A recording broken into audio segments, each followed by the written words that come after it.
Welcome to question hour.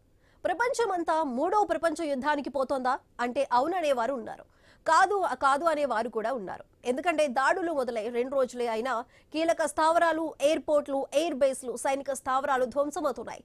ఏ దేశం ఎక్కడా ఆగటం లేదు. దాడులు ప్రతిదాడులు చేసుకుంటూనే ఉన్నాయి. ఇజ్రాయెల్, అమెరికా కలిసి ఇరాన్ పై భీకర దాడులకు తెగబడ్డాయి. ఇరాన్ సుప్రీం లీడర్ ఖమేనీ ఖతం చేశాయి. అంతే, ఉగ్ర రూపం దాల్చిన ఇరాన్ అమెరికా బేస్ క్యాంపులున్న దేశాలపై దాడులకు తెగబడుతోంది. ఆయిల్ రిఫైనరీలు, ఎయిర్పోర్ట్లు, సైనిక స్థావరాలను లక్ష్యంగా చేసుకుని దాడులు చేస్తోంది, ధ్వంసం చేస్తోంది.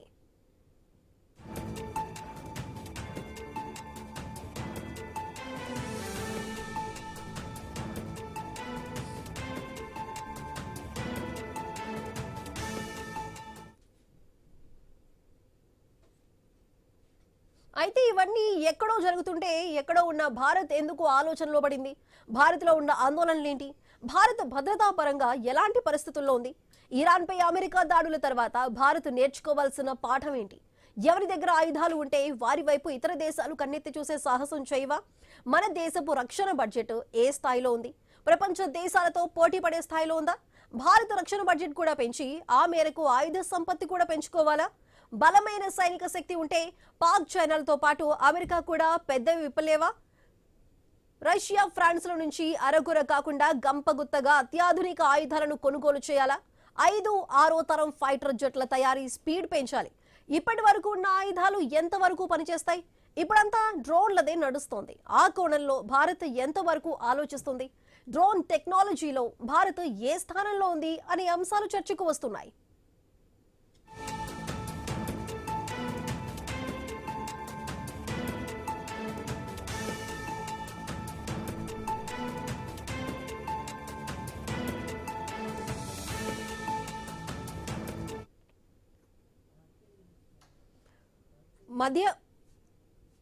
అదే ఇటు ఇరాన్, ఇజ్రాయెల్ మధ్య జరుగుతున్న దాడులకి సంబంధించి ఇటు భారత్ నేర్చుకోవాల్సిన గుణపాఠాలు ఏంటి? ఏ విధంగా ఇక్కడ రక్షణ వ్యవస్థ ఉంది?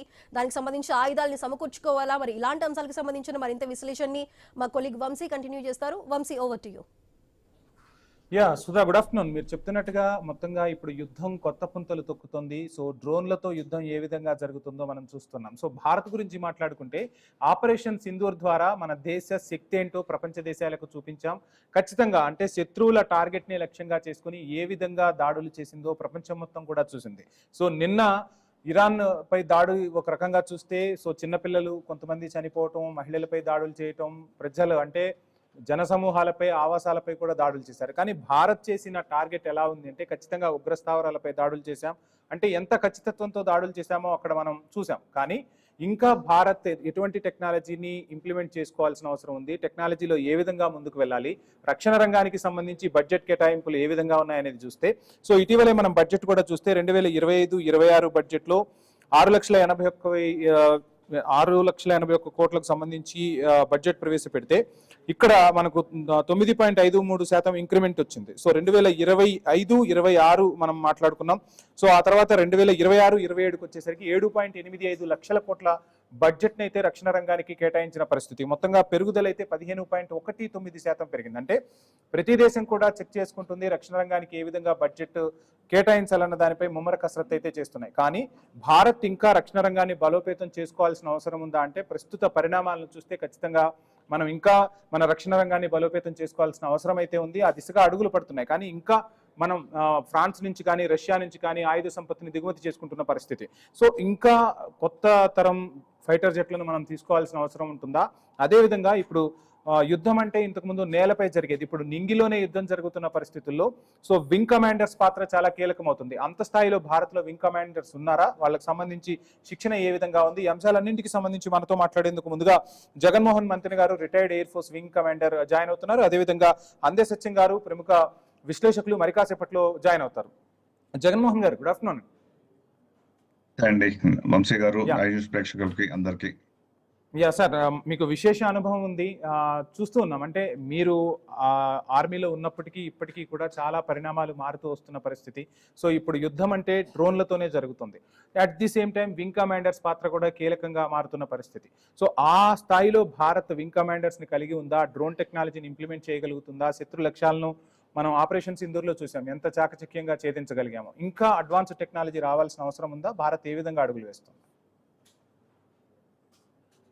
యుద్ధ నీతి అనేది కంటిన్యూస్ గా వెపన్స్ ని మనం అప్గ్రేడ్ చేసుకొని ఆ వెపన్స్ వెనకాల ఉండే యోధుల్ని కూడా అప్గ్రేడ్ చేసుకుంటేనే మనకి పైనుంచి ఉంటుందండి. యుద్ధంలో there is no second place అంటారు. అంటే మనం ఫస్ట్ సెకండ్ థర్డ్ అనేది ఏమి ఉండదు. It's only you win or lose. So ఎప్పుడైనా సరే యుద్ధానికి వెళ్తే మనం గెలవటానికి వెళ్తాం. అలాగే ఇప్పుడున్న పరిస్థితి బట్టి మన ఆపరేషన్ సింధూర్లో 3 పార్ట్స్ మనం చాలా చాలా బల్లగుద్ది ప్రపంచానికి చాటి చెప్పాము. ఏంటి అంటే, ఒకటి military leadership, we have absolutely perfect synchronisation తో పనిచేశారు. రెండోది మిలిటరీ ఎక్విప్మెంట్, మనకు ఉన్న ఎక్విప్మెంట్ తో ఎలా ప్రపంచాన్ని ఎదుర్కోవాలనేది చాలా చాకచక్యంగా చూపించాము. మూడోది most important element political leadership. Right from top to bottom, complete flexibility to operate, complete capability to demonstrate మనకున్న మిలిటరీ లక్ష్యాలు ఏదైతే ఉన్నాయో అది షార్టెస్ట్ పాసిబుల్ టైంలో అచీవ్ చేసి మన పనులు మనం చేసుకోగలిగేలాగా డెమాన్స్ట్రేట్ చేశాము. సో దానిలో అసలు అయితే ఐ డోంట్ థింక్ ఏ భారతీయుడు కూడా దాని గురించి సంకోచించక్కర్లేదు, చాలా గర్వపడాలి. Continue sir. సో వీటన్నిటిలో చూసుకుంటే what is happening in Iran, I don't think we should compare with our cells అండి. మన ఎక్విప్మెంట్ ని, మన పొలిటికల్ లీడర్షిప్ ని, మన మిలిటరీ లీడర్షిప్ ని ఎంత సింక్రనైజేషన్ లో మనం మెయింటైన్ చేసుకుంటున్నాం అనేది is a classic demonstration to the rest of the world. మరి మన ఆపరేషన్ సింధూర్ అయినప్పుడు వెంటనే by all logic, countries like Iran, which are facing threats from other superior forces, should have woken up and learned some lessons. ఆ lessons అయితే ఇక్కడ వాళ్ళు ఎక్కడ నేర్చుకున్నట్టయితే కనిపించలేదండి. ఒకటి, పొలిటికల్ లీడర్షిప్, మిలిటరీ లీడర్షిప్ ఒక్క చోట అంత అటాక్స్ రాత్రి అయింది అని తెలిసి కూడా కలిసారంటే ఇట్ ఈస్ వెరీ షాకింగ్. అంటే either they had some level of arrogance that మమ్మల్ని ఎవరు కొట్టలేరు, our defence bunkers are absolutely foolproof, అలా అనుకోవటం వల్ల వాళ్ళందరూ ఒక చోట కలవటం అండ్ ఆ ఇంటెలిజెన్స్ దొరకగానే ఎంత చాకచక్యంతో Israel and US immediately they launched. ఎక్కడి నుంచి అండి? They launched almost 1,500 to 2,000 kilometers away from the target. They flew for almost 1 or 2 hours before reaching the place. And in that మీరు డ్రోన్స్ తో అన్నారు కదా, దానికి మళ్ళీ ఇంకొకసారి I'll just remind you, all the attacks on the principal leadership of Iran was done by fighter aircrafts and with their weapon loads.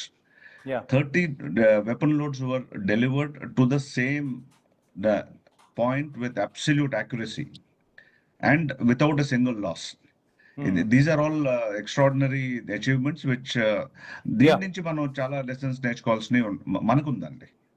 Right sir మాట్లాడదాం. మనతో పాటు మన్నెం కోటేశ్వరరావు గారు జాయిన్ అయ్యారు. కోటేశ్వర గారు నమస్కారం అండి. సో యుద్ధం ఇప్పుడు కొత్త పుంతలు తొక్కుతున్న పరిస్థితి, డ్రోన్లతోనూ యుద్ధ విమానాలతోనూ యుద్ధాలు జరుగుతున్నాయి.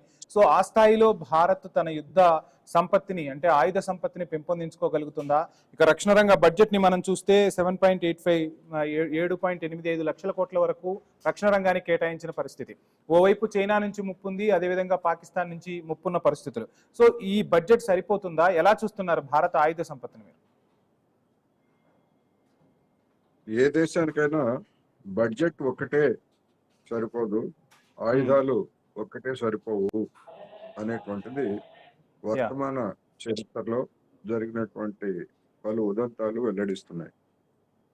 ఉదాహరణకు ఉక్రెయిన్లో ఇప్పుడు పోరు జరుగుతూ ఉంది. రష్యా దగ్గర ఆధునికమైనటువంటి ఆయుధాలు చాలా ఉన్నాయి. కానీ నెల రోజుల్లోనో లేదా కొద్ది వారాల్లోనో దాన్ని దారికి తీసుకొస్తామని చెప్పుకున్నటువంటి పుతిన్ కలలు నెరవేరలేదు. దాని ఎత్తుగడలు అంచనాలు కూడా తప్పాయనేటువంటిది మనకి తెలిసిందే. అది నేర్పుతున్నటువంటి పాఠం ఏమిటి అంటే, పశ్చిమ దేశాలు అందిస్తున్నటువంటి ఆధునికమైనటువంటి ఆయుధాలతో పాటు ఎస్ కమ్యూనికేషన్, రష్యాకి చెందినటువంటి మిలిటరీ స్థావరాలు, ఇతరత్ర ఎస్టాబ్లిష్మెంట్స్ గురించి పశ్చిమ దేశాలు ఇచ్చినటువంటి సమాచారం ఆధారంగా ఉక్రెయిన్ అనేక దాడులు అక్కడ చేసింది అన్నది కూడా మనం అర్థం చేసుకోవాలి. అందువల్లనే ఇవాళ ఇన్ని సంవత్సరాల తర్వాత కూడా ఉక్రెయిన్ ఇంకా ఎందుకు నిలబడగలుగుతా ఉంది? రష్యా భూభాగంలోకి చొరబడి కొన్ని ప్రాంతాల మీద ఎందుకు దాడులు చేయగలుగుతుందంటే అదే కాదు. ఎస్ అందువలన ఈ రోజుల్లో ఒక ఆయుధాలే కాదు, ఆ రీత్యా చూసుకున్నప్పుడు అంతర్జాతీయంగా వివిధ దేశాల యొక్క పరిణామాలు చూసినప్పుడు ఉపగ్రహాలు అంటే మిలిటరీ సమాచారాన్ని లేదా ఇతర సమాచారాన్ని అందించేటువంటి ఉపగ్రహాలను పెద్ద సంఖ్యలో అమెరికా, పశ్చిమ దేశాలు, వాటితో పోటాపోటీగా చైనా కూడా ప్రయోగించింది. ఆ ఎస్ సమాచారం అనేటువంటిది కీలకమైనటువంటి పాత్ర పోషిస్తూ ఉంది అనేటువంటి స్పష్టం. ఇప్పుడు ఇరాన్ విషయంలో కూడా అలాంటి సమాచారమే ఇజ్రాయెల్ లేదా అమెరికా పైచేయి సాధించడానికి కారణంగా కనిపిస్తూ ఉంది అనేది నా అభిప్రాయం. యా, సో అంటే భారత్ ఆ విధంగా అడుగులు వేస్తుందంటారా? మీరు చెప్తున్నట్టు శాటిలైట్ టెక్నాలజీస్ లో కానీ ఆయుధ సంపత్తిని పెంచుకోవడంలో కానీ మన ప్రభుత్వం ఏ విధంగా ముందుకు పోతుంది? సో అవి సత్ఫలితాలు ఇస్తున్నాయని అనుకోవచ్చా? మొన్న ఇజ్రాయెల్ వెళ్ళినప్పుడు ప్రధాని కానీ ఇటు ఫ్రాన్స్ నుంచి కానీ సో అనేక ఒప్పందాలు అయితే జరుగుతూ ఉన్నాయి. సో ఈ ఒప్పందాలన్నీ ఒక మంచి పరిణామాలకు దారితీస్తాయంటారా? ఇప్పటి వరకు మన దేశం లేదా మన మిలిటరీ శక్తి, మన యొక్క ఉపగ్రహాలు వీటన్నిటిని చూసినప్పుడు చాలా వెనుకబడి ఉన్నది అనేటువంటిది అనేక మంది నిపుణులు వ్యక్తం చేస్తున్నటువంటి అభిప్రాయం. మొన్న ఆపరేషన్ సింధూరు సమయంలో చైనా వాళ్ళు పాకిస్తాన్కి ఇచ్చినటువంటి ఆయుధాలతో పాటు ఉపగ్రహాల ద్వారా మన కదలికలకు సంబంధించి అప్డేటెడ్ ఇన్ఫర్మేషన్ ఇచ్చిన కారణంగానే మన విమానాలని తొలి రోజు పాకిస్తాన్ కూల్చివేసింది, మనకు నష్టం కలిగించింది అనేటువంటిది మనకు అర్థమైనటువంటిది. అయితే ఈ విషయాన్ని బహిరంగంగా ఎవరు అంగీకరించకపోవచ్చు, అది వాస్తవం అన్నది నా అభిప్రాయం. అందుకని అలాంటి వాటిలో మనం పోటీ పడితే మనకు అవసరం ఉందా లేదా అని అంచనా వేసుకొని రక్షణ బడ్జెట్లు పెంచుకోవాలి. లేకపోయేట్లయితే మన స్థాయికి మించి రక్షణ బడ్జెట్లను పెంచుకున్నట్లయితే ఇప్పుడు పాకిస్తాన్ ఏ విధమైనటువంటి ఇబ్బందులు పడుతూ ఉందో, ఇతర కొన్ని దేశాలు ఏ విధమైనటువంటి ఇబ్బందులు గురవుతున్నాయో మనం చూస్తున్నాం. రైట్. జగన్మోహన్ గారు, మొత్తంగా చూస్తున్నాం ఇప్పుడు 4th generation 5th generation fighter జెట్లు ప్రపంచవ్యాప్తంగా యూజ్ చేస్తున్న పరిస్థితి. భారత్ దగ్గర అంత ఆయుధ సంపత్తి ఉందా? 4th generation 5th generation fighter జెట్లు మన దగ్గర అందుబాటులో ఉన్నాయి. అండ్ ఇందాక మనం మాట్లాడుకున్నట్టుగా సో ఇప్పుడు వింగ్ కమాండర్స్ అనే వాళ్ళు చాలా కీలకం అవుతున్న పరిస్థితి. సో భారత్కు ఆ స్థాయిలో వింగ్ కమాండర్స్ ఉన్నారా? దానికి సంబంధించి శిక్షణ అందుతూ ఉందా? దీనికి సంబంధించి ప్రభుత్వం కసరత్తు చేసిందా? ఏంటి అసలు ఏ విధంగా జరుగుతుంది ఆ ఆపరేషన్స్? వంశీ గారు, విత్ యువర్ పర్మిషన్ ఒక చిన్న correction. Normally all air force personal మనం యూజ్ చేసే టర్మ్ ఎయిర్ వారియర్స్ అంటాం. Wing commander just rank. Okay. So air warriors ఉన్నారా లేదా? Definitely we have. We have among the best trained air warriors in the world. So దానిలో I think మనం అందరం కూడా గర్వపడొచ్చు. In terms of fighters అంటారా, in terms of missile technology అంటారా, in terms of satellite technology అంటారా, వీటిల్లో there is nothing called static అనేది ఆ స్టేట్మెంట్ ఉండదండి. It is always a dynamic situation and continuously upgrade చేసుకుంటేనే మనం మన మిలిటరీ ఆబ్జెక్టివ్స్ ని అచీవ్ చేయగలం. లేకపోతే ఏదైతే మిలిటరీ ఆబ్జెక్టివ్స్ దేశానికి ఉంటాయో అవి ఎప్పుడు కూడా will have to compromise on some objectives not being achieved. ఎప్పుడైతే ఈ మూడు కూడా కంటిన్యూస్లీ అప్డేట్ చేసుకుంటున్నాం, ఫర్ ఎగ్జాంపుల్ మొన్న ఫ్రాన్స్ నుంచి ఫ్రెంచ్ ప్రెసిడెంట్ వచ్చినప్పుడు, ఎమాన్యుయల్ మ్యాక్రాన్ గారు వచ్చినప్పుడు, very clearly we have inked a few defence pacts. Similarly, when the EU came, European Union, Mrs. Ursula Anders వచ్చినప్పుడు, even then, very, very clearly we have been able to establish ముందెప్పుడు లేని protocols మనం initiation అయింది. It may take some time, year are 2 for them to all fall in place, but at least ఈ initiation అనేది ఇంతవరకు ఎప్పుడు అవ్వలా అసలు. Then in terms of satellite technology, ISRO is doing tremendous work అండి. And దాంతో పాటు they are creating an entire మనం environment. ISRO ఘనతను ఈ అంశంలో చర్చించుకోవాల్సిన అవసరం కూడా ఉంటుంది. అవునండి. దాంతో పాటు వాట్ ఇస్ ఇంకొక ఎక్స్ట్రాడినరీ థింగ్ ఏదైతే అవుతున్నదో, which most of us are generally silent about, is the participation from the public. The public enterprises, and when I say public enterprise, I'm talking about entrepreneurial efforts. Entrepreneurial efforts are being encouraged in these areas of activity.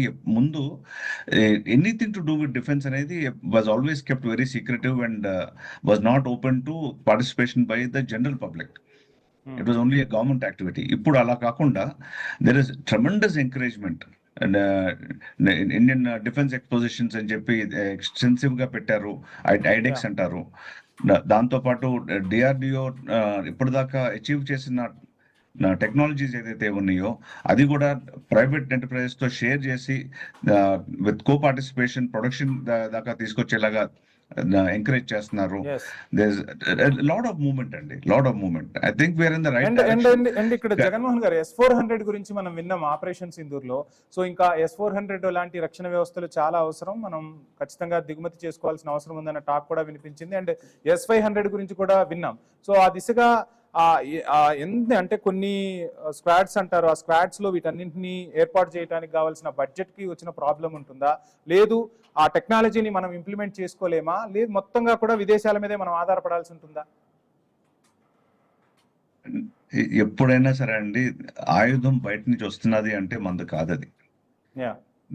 తాత్కాలికంగా మనం ఏదైనా వాడుకోవచ్చు, కానీ నిజంగా మనకు కావాల్సినప్పుడు దానికి కావాల్సిన సపోర్ట్ కానీ, దానికి కావాల్సిన స్పేర్ పార్ట్స్ కానీ, దానికి కావాల్సిన అప్గ్రేడేషన్స్ కానీ ఏదైనా కావాలంటే కంప్లీట్లీ డిపెండెంట్, మళ్ళీ వాళ్ళ మీద డిపెండ్ అవ్వాల్సిన పరిస్థితి. అవునండి. అవుతుంటే నార్మల్లీ కొన్నప్పుడు ఇలాంటివన్నీ కూడా it is part of the pact. ఎప్పుడు కూడా we don't buy a technology, we don't buy a weapon just as it is. దానికి కావాల్సిన వెనకాల రావాల్సిన సపోర్ట్ అంతా కూడా, but it's all at the end of the day it's a diplomatic channels being maintained to make sure all this happens. ఇప్పుడు but the best thing will always be to మనం ఎంత produce చేసుకోగలిగితే అంత produce చేసుకోవాలి. దాంతోపాటు mutually beneficial programmes ఏదైతే ఉంటాయో దాన్ని ఎంకరేజ్ చేసి, దాని మీద if we like you scratch my back, I scratch your back అంటామే, అలాగా మనకు కావాల్సినప్పుడు వాళ్ళు మన మద్దతుకు రావాలి, వాళ్ళకి కావాల్సినప్పుడు మనం వాళ్ళ మద్దతుకు వెళ్ళేలాగా ఎన్ని ప్యాక్ట్స్ ఉంటే అంత మంచిదండి. And definitely today I think we're in a very safe zone దానిలో. ఇంకోటి చాలా క్లియర్ గా అన్నారు about the excessive spending for the defence. Yes, ఎప్పుడైనా సరే మనకి కేపబిలిటీ కన్నా ఎక్కువ ఏది చేసినా సరే ఇబ్బందేనండి. సో దానిలో definitely we have to be very watchful. And as a nation I think we're in safe hands. They are able to take a very balanced view. As on today, we are on a very with a positive growth trajectory of more than 7%. I don't think defense we are spending excessively. Is my personal view. I think we are on the right track. Koteswara garu, మొత్తంగా చూస్తున్నాం iron dome లాంటి రక్షణ వ్యవస్థను తీసుకొస్తున్నాం, సుదర్శన్ చక్ర అని చెప్పి స్వదేశంలో కూడా టెక్నాలజీని మనం అప్గ్రేడ్ చేస్తున్నామని చెప్తున్న పరిస్థితి. సో ఏంటి మొత్తంగా రక్షణ రంగానికి సంబంధించి పెట్టుబడుల విషయంలో కానీ, భారత్ తీసుకుంటున్న స్టెప్స్ కానీ ఎలా అనిపిస్తున్నాయి? సో ఇందాక మీరు ఒక వర్డ్ చెప్పారు, ఖచ్చితంగా రక్షణ రంగానికి ఎక్కువ బడ్జెట్లు కేటాయించడం వల్ల పాకిస్తాన్ ఏ విధంగా నష్టపోయిందో మనం చూసాం. సో భారత్ కేటాయిస్తున్న బడ్జెట్లు భారత్ దిగుమతి చేసుకుంటున్నా, లేదంటే కొన్ని ఆయుధాలను కూడా మనం ఎగుమతి చేస్తున్న పరిస్థితి ఇప్పుడు. సో ఎలా చూస్తున్నారు భారత ఆయుధ సంపత్తిని మొత్తంగా? జగన్మోహన్ గారు చెప్పినట్టు బయట నుంచి వచ్చేటువంటి ఆయుధాలు కానీ టెక్నాలజీ కానీ మనకి కాదు, మనకి అవుట్డేట్ అయినటువంటి టెక్నాలజీ మాత్రమే ఇస్తారు తప్ప ఆధునికమైనటువంటి టెక్నాలజీని మనకు ఆయుధాలు అమ్మినటువంటి వాళ్ళు ఎవ్వరు ఇవ్వరు అనేటువంటిది ఒక పచ్చి నిజం. అయితే గడిచినటువంటి 12 సంవత్సరాలు లేదా అంతకు ముందుతో పోలిస్తే మన దేశంలో మిలిటరీ అవసరాలకు కానీ లేదా ఇతరతర పారిశ్రామిక వాణిజ్య అవసరాలకు కానీ R&D మీద పెడుతున్నటువంటి ఖర్చు చాలా తక్కువ. 12 సంవత్సరాల క్రితం అంటే యూపీఏ హయాంలో చేసినటువంటి ఒక నిర్ణయం ఏంటంటే జీడిపిలో 2% మనం దీనికి కేటాయించాలి R&Dకి అని చెప్పేసి చెప్పారు. అవును. కానీ ఆ చెప్పినటువంటి వాళ్ళు కానీ ఇలాగే ఇప్పుడు దేశాన్ని మేము సురక్షితమైన హస్తాల్లో ఉంచుతున్నామని చెప్తున్నటువంటి వాళ్ళు కానీ నాటికంటే అంటే 10 సంవత్సరాల క్రితం జీడిపిలో 7%, 0.7%, 8% ఉంటే ఇప్పుడు 0.6%, 7% తగ్గిపోయింది. ఇది ఆందోళనకరమైనటువంటి విషయం. లక్షల కోట్లు పెట్టి మనం రాఫేల్ విమానాలు కొనవచ్చు, లేకపోతే S-400 కొనుక్కోవచ్చు, లేకపోతే సుదర్శన్ చక్రాలు పేర్లు ఏదైనా పెట్టుకోవచ్చు. అవును, అవి మనవి కాదు. అందుకని R&D విషయంలో ఇప్పుడు ఇజ్రాయెల్ పేరు ఒకటే మందవుతుంది కానీ పనితనం మొత్తం వాళ్ళ చేతుల్లో ఉందంటారా? ఇప్పుడు ఇజ్రాయెల్ 4% ఖర్చు పెడతా ఉంది R&Dకి, అమెరికా దాదాపు 3% ఖర్చు పెడతా ఉంది, చైనా 2.5% లేదా 3% వరకు ఖర్చు పెడతా ఉంది. ఎందుకంటే మన దేశం ఆయుధాల కొనుగోలు మీద ఉన్నంత శ్రద్ధ ఎందుకు అంటే కమిషన్లు దండుకోవచ్చు. అది బోఫోర్స్ దగ్గర నుంచి మనం చూసాం. బయట నుంచి ఆయుధాలు కొనుక్కుంటే మనకి డబ్బులు వస్తాయి. అదే మనం తయారు చేస్తే అటువంటి డబ్బులు మనకి ఆ విధమైనటువంటి డబ్బులు రావు. అందుకని ప్రతి రంగంలో కూడా మనం విదేశాల మీద ఆధారపడటానికి ఇస్తున్నటువంటి ప్రాధాన్యత మన దేశంలో మనం సొంతంగా తయారు చేసుకోవడానికి మనం ప్రాధాన్యత ఇవ్వట్లేదు. ఇది ఒకనాటికి మనకి గుదిబండగా మారేటువంటి అవకాశం కూడా ఉంది. అందుకని మొత్తంగా ప్రభుత్వాల ఆలోచనలో మార్పు రావాల్సింది అంటారు. R&Dకి సంబంధించి ఆలోచనలు 100 చెప్తారు, మొత్తం అన్ని వేదాల్లో వాటన్నిటిని ఎవరు తీయొద్దన్నారు? విమానాల తయారీ మన వేదాల్లోనే ఉందని చెప్పారు కదా, ఎవరు తీయొద్దన్నారు? విమానాలు తయారు చేయండి జట్లు పోటీగా, ఎవరుతున్నారు? అందుకని ఇలాంటి మనకి సొల్లు కబుర్లు కాదు కావాల్సిందే, ఆచరణ కావాలి. ఆచరణాత్మకమైనటువంటి కేటాయింపులు ఇవి కావాలి. ఇప్పుడు అటు మిలిటరీ రంగంలో చూసినా ఇతర వస్తోత్పత్తి రంగంలో చూసినా కానీ మన వాళ్ళు అలాంటిది లేదు. దిగుమతి చేసుకుంటే లాభం, ఆ దిగుమతి చేసుకుంటే లాభం అనేటువంటిది అమెరికాకి ఎంత చేటు తెచ్చిందో మనం ఇవాళ చూస్తున్నాం. మొత్తం చైనా మీద ఆధారపడి దిగుమతి చేసుకుంటే ఇవాళ వాళ్ళు కనీసం టాయిలెట్ పేపర్ ను కూడా ఉత్పత్తి చేసుకోలేనటువంటి దుస్థితిలో ఇవాళ అమెరికా ఉందనేటువంటిది వాస్తవం. ఎందుకని అది ఖర్చు ఎక్కువ కనుక వదిలేశారు వాళ్ళు. అటువంటి అన్ని చేయాలంటే 15 ఏళ్ళు 20 ఏళ్ళు పడుతున్నట్టు అమెరికాకి. అందుకని మన ప్రాధాన్యతలు, మన రక్షణ వీటన్నిటి రీత్యా R&Dకి పెద్ద ఎత్తున మనం ఖర్చు చేయాల్సినటువంటి అవసరం ఉంది. అలా కాకుండా ఆయుధాలు కొనుగోలు చేస్తామంటే ఏముంది, అధికారంలో ఉన్న వాళ్ళకి డబ్బులు వస్తాయి, జనానికి క్షవరం అవుతుంది. ఖచ్చితంగా R&Dకి సంబంధించి ప్రభుత్వాలు అయితే కొంత ఆలోచనను మార్చుకోవాల్సిన అవసరం ఉంది, కేటాయింపులు కూడా జరగాల్సిన అవసరం ఉంది అనేది అయితే సుస్పష్టంగా కనిపిస్తుంది. సో ప్రపంచం మొత్తం కూడా ఇప్పుడు డ్రోన్ టెక్నాలజీతో యుద్ధ విమానాలతో యుద్ధాలు జరుగుతున్న తరుణంలో భారత్ ఏ విధంగా ముందుకు పోతుందనేది మనకు క్లియర్ కట్ గా అందించిన జగన్మోహన్ మంత్రి గారికి, అదేవిధంగా మన్నే కోటేశ్వరరావు గారికి ఆయన తరపున ప్రత్యేక ధన్యవాదాలు. సో మొత్తంగా దేశంలోనే ఆయుధ సంపత్తిని పెంచుకోవాల్సిన అవసరం ఉంది. ఆయుధాల తయారీకి సంబంధించి దేశంలోనే ఒక విప్లవాత్మకమైన మార్పు రావాల్సిన అవసరం అయితే ఎంతైనా ఉందనేది సుస్పష్టంగా కనిపిస్తోంది. సో సుదర్శన్ చక్ర, S-400 ఇవన్నీ పేర్లు వినపడుతున్నా సో టెక్నాలజీని మన దగ్గర డెవలప్ చేసుకోవాలి. R&Dకి సంబంధించి కేటాయింపులు చేయటం వల్ల భవిష్యత్తులో మనమే విదేశాలకు అటువంటి విలువైన ఆయుధాలను అందించే సత్తా భారత్కు ఉందనేది మనకు వినిపిస్తున్నమాట. సో ఇది వాళ్ళ క్వశ్చన్.